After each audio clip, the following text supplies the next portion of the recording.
कवि सम्मेलन और मुशायरे की लेटेस्ट वीडियो देखने के लिए आप नमोकार चैनल को सब्सक्राइब जरूर कीजिए और वीडियो को सबसे पहले देखने के लिए बेल आइकन पर क्लिक करना ना भूलें। चार पंक्तियां आपकी सेवा में रख रहा हूं। देखें, जैसा हमारे झांसी वालों ने पहले से ही वो किया निवेदन, अब ये लोग कीर्ति जी ने भी बूढ़ों पर कटाक्ष किया। तो भाई आजकल बूढ़ों की स्थिति तो बहुत बुरी हो गई है। अब आपने देखा कि जो बूढ़े हो जाते हैं उन्हें मार्गदर्शक बना के बिठा दिया जाता है। एक बीजेपी में चलन हुआ कि मार्गदर्शक मंडल बना दिया उनने। अब उन्हें खुद ही अपना मार्ग नहीं सूझ रहा, वो केवल उनको मार्गदर्शक बना।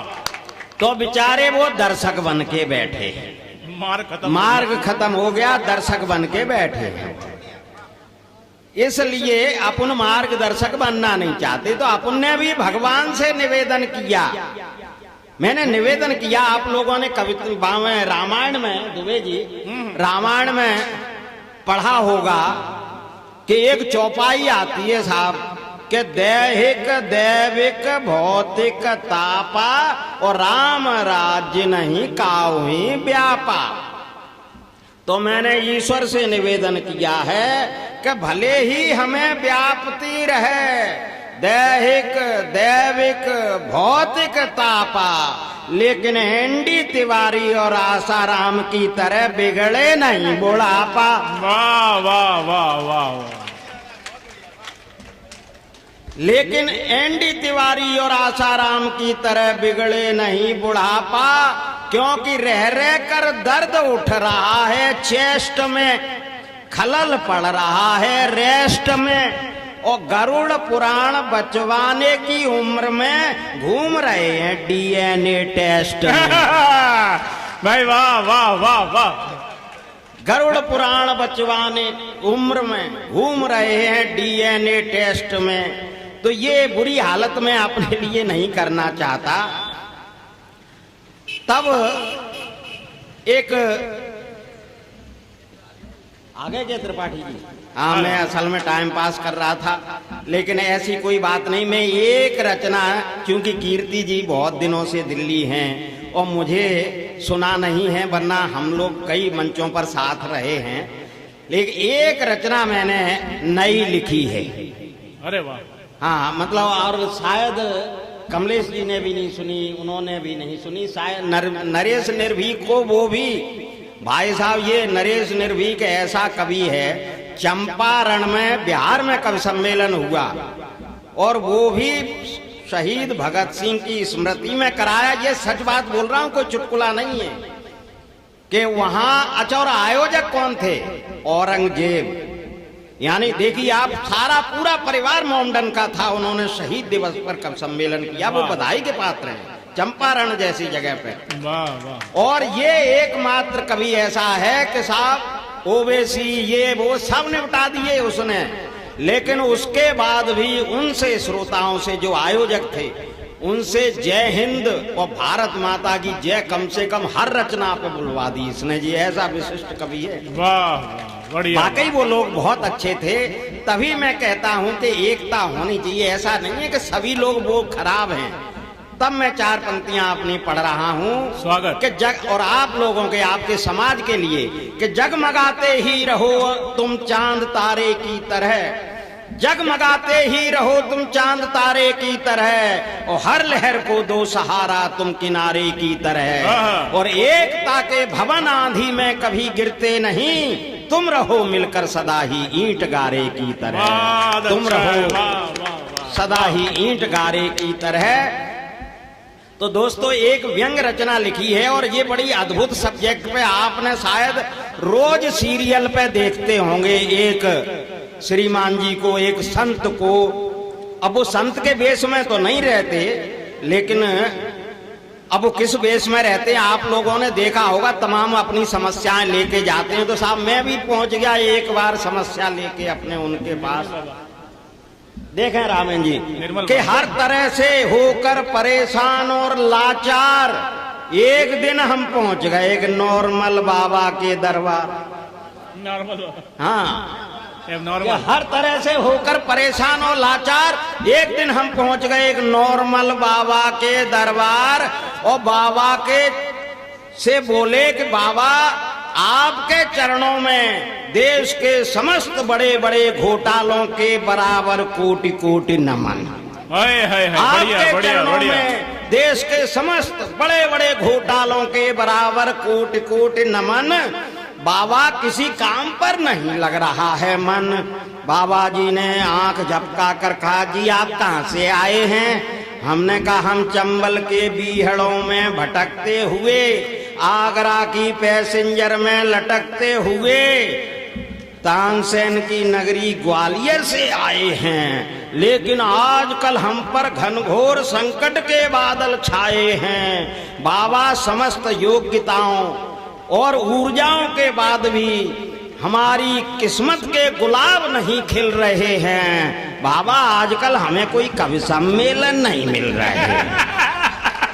बढ़िया बात है, बढ़िया। ऊर्जाओं के बाद भी हमारी किस्मत के गुलाब नहीं खिल रहे हैं। बाबा हमें आजकल कोई कवि सम्मेलन नहीं मिल रहे हैं। इतना सुन के बाबा ने मुस्कुराकर आशीर्वाद का हाथ उठाकर आंख झपका कर कहा, किसी गोरी कवित्री को काला पर्स दिलाओ। किसी गोरी कवित्री को काला पर्स दिलाओ और अपने साथ ले जाओ, तो संयोजकों की कृपा आना शुरू हो जाएगी। बहुत अच्छा है भाई, वाह वाह। किसी गोरी कवित्री को काला पर्स दिलाओ और अपने साथ ले जाओ, तो संयोजकों की कृपा आना शुरू हो जाएगी। हमें क्या पता था कि वो कवित्री हमारी भी गुरु हो जाएगी। हमें क्या पता था कि वो कवित्री हमारी भी गुरु हो जाएगी। हम और भी ज्यादा डूब गए गम में, तुरंत ही पहुंच गए बाबा के समागम में। हम और भी ज्यादा डूब गए गम में, तुरंत ही पहुंच गए बाबा के समागम में। और बाबा से बोले कि बाबा जी आपके कहने पर हमने ये गोरी कवित्री को काला पर्स क्या काली अटैची तक दिलवाई, मगर ये तरकीब भी काम में नहीं आई। हमने कहा बाबा आप नहीं जानते, अरे आजकल के संयोजक बड़े घाघ हो गए हैं, ये अभयारण्य के बाघ हो गए हैं। ये अपने रूखे व्यवहार से हमें और भी ज्यादा रुलाने लगे हैं और हमें छोड़कर अकेली कवित्री को ही बुलाने लगे। बहुत अच्छा है, वाह वाह वाह वाह। हमारी तो गोष्ठी भी चली गई। हाँ, हमारी तो गोष्ठी भी चली गई है कि बाबा आप नहीं जानते, ये संयोजक बड़े घाघ हो गए हैं, अभयारण्य के बाघ हो गए हैं। ये अपने रूखे व्यवहार से हमें और भी ज्यादा रुलाने लगे हैं और हमें छोड़कर अकेली कवित्री को ही बुलाने लगे हैं। अब तो बाबा जी झुंझला कर बोले कि अब आप डायरेक्ट बजरंगबली की जय बोल लो और हमारी तरह कोई आश्रम खोल लो। बहुत अच्छा है भाई, वाह वाह वाह वाह वाह वाह। अब बाबा जी झुंझला कर बोले कि अब आप डायरेक्ट बजरंगबली की जय बोल लो और हमारी तरह कोई आश्रम खोल लो, फिर आपकी जिंदगी किसी बात के लिए नहीं तरसेगी और हमारी तरह आप पर भी खूब लक्ष्मी जी की कृपा बरसेगी। फिर आपकी जिंदगी किसी बात के लिए नहीं तरसेगी और हमारी तरह आप पर भी खूब लक्ष्मी जी की कृपा बरसेगी। और मित्रों, चूंकि टाइम हो रहा है और चुंग रामेन जी को जरूर सुने। एक कविता और सुनो, बहुत अच्छी कविता। एक कविता और सुने साजन जी से आप लोग। अरे कुछ नहीं, मैं सिर्फ 4 पंक्तियां सुना करके आप रामेन जी को बुलाना चाह रहा हूं, क्योंकि उनने पैड बांध लिए भाई साहब। अगर उनको बैटिंग के लिए नहीं बुलाया जाएगा तो बहुत मुश्किल हो जाएगी, फिर उल्टे सीधे टुल्ले मारता है आदमी। अगर वो मन स्थिति बना लेता है ना बैटिंग की, बढ़िया, तो बढ़िया। उनको बुलाना ही चाहिए पिच पे।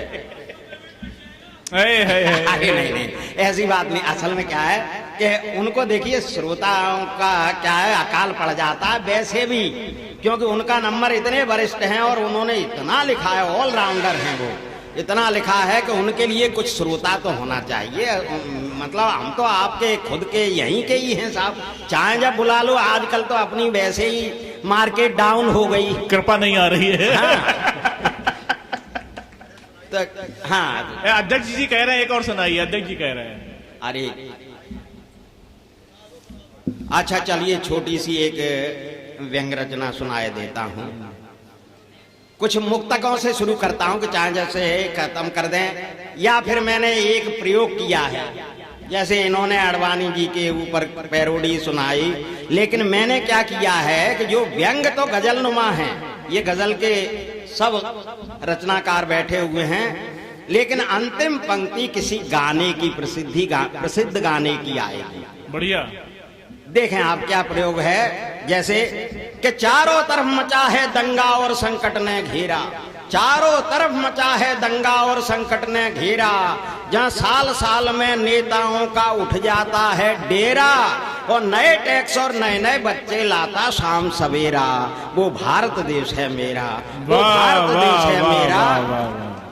कि दुर्दशा देश की सभी जगह खुद अपनी कहानी कहती है, इन नेताओं के कर्मों को ये भूखी जनता सहती है, अरे पीने तक के पानी की घर घर में किल्लत रहती है, पर हम उस देश के वासी हैं जिस देश में गंगा। भाई बहुत अच्छा है, वाह वाह। पर हम उस देश के वासी हैं जिस देश में गंगा बहती है। और भाई साहब, एक मैंने मुरैना को अंतरराष्ट्रीय फेम का कर दिया, मुरैना शहर को प्रयोग किया है। देखें कीर्ति जी, कि सभी जगह पर आग लगी है मुंबई हो कि मुरैना, सभी जगह पर आग लगी है मुंबई हो कि मुरैना, सभी जगह पर आग लगी है मुंबई हो कि मुरैना। मैं यार ये क्या है, बहुत दिनों बाद पढ़ रहा हूं तो मैं भूल रहा हूं। सभी जगह पर आग लगी है मुंबई हो कि मुरैना, लगातार हो रहे हादसे यारो दिन और रैना, और गली गली में घूम रही है अब गुंडों की सेना, और राजनीति ने छीन लिया है सबके दिल का चैना, राजनीति ने छीन लिया है सबके दिल का चैना, और जनता भूखी प्यासी रोवे मिले न चना चबेना, और चमचे झूम रहे मस्ती में बोले ऐसे बैना कि कजरा रे तेरे कारे कारे। वाह वाह, एक डाल पर तोता बोले एक डाल पर मैना। ये क्या है कि साहब, ऐसा प्रयोग तो बहुत हैं, लेकिन अंतिम प्रयोग इसमें सार्थक है प्यारे भाई, क्योंकि अब एक सार्थक कवि यहाँ आ रहे हैं। एक वैसे तो बहुत हैं, लेकिन मैं अंतिम एक सुना रहा हूँ। गाने की कौन सी पंक्ति आएगी देखें। आजकल देश में, जब पहले भी महाभारत था, आज भी महाभारत है, ऐसी मेरी मान्यता है। प्रतीक वो ही लिए हैं कि चौराहे पर भीख मांगता कर्ण सरीखा दानी। आज स्थिति देखें आप, चौराहे पर भीख मांगता कर्ण सरीखा दानी, और अर्जुन डिग्री लादे घूमे याद आ रही नानी, अर्जुन डिग्री लादे घूमे याद आ रही नानी, और भूखा भीम खींचता रिक्शा है कैसी हैरानी, और धर्मराज संसद में रोते कर कर याद पुरानी, धर्मराज संसद में रोते कर कर याद पुरानी, और गली गली में धक्के खाते विदुर सरीखे ज्ञानी, गली गली में धक्के खाते विदुर सरीखे ज्ञानी, और द्रुपद सुता के वस्त्र हरण की दुशासन ने ठानी, और दुर्योधन की सभी जगह पर चलती है मनमानी, और देख रहे धृतराष्ट्र खुशी से पुत्रों की नादानी, और भीष्म पितामह विवश पड़े हैं मांग रहे हैं पानी, भीष्म पितामह विवश पड़े हैं मांग रहे हैं पानी, और टेर नहीं घनश्याम सुन रहे नहीं भक्त की मानी, और राजनीति हो गई घिनौनी केवल खींचातानी, और एसी में सब ऐश कर रहे राजा हिंदुस्तानी, एसी में सब ऐश कर रहे राजा हिंदुस्तानी। और इसी गोत्र का अंतिम पढ़े दे रहा हूं, माइक पे कसम खा के पढ़, हाथ माइक पे हाथ रख के कसम खा रहा, चूंकि इसी गोत्र का है। देखें आप कि अन्न नहीं खाने को मिलता ना पीने को पानी, और नेताओं ने देश लूटने की मिलकर के ठानी, मंत्री सभी हो गए राजा और मंत्राणी रानी, ममता माया और सोनिया बन बैठी महारानी, और सबके दिल में बसी हुई है यारो बेईमानी। और जोशी हो गए, जोशी हुए सटल भी यार, सटल सी यारो पैसेंजर अड़वानी, और सब कुछ हुआ विदेशी फिर भी दिल है हिंदुस्तानी। बहुत बढ़िया सब कुछ प्रयोग है, हुआ वाह विदेशी वाह फिर वाह भी वाह। दिल है हिंदुस्तानी। कवि सम्मेलन एंड मुशायरे की लेटेस्ट वीडियो देखने के लिए आप नमोकार चैनल को सब्सक्राइब जरूर कीजिए और वीडियो को सबसे पहले देखने के लिए बेल आइकन पर क्लिक करना ना भूलें।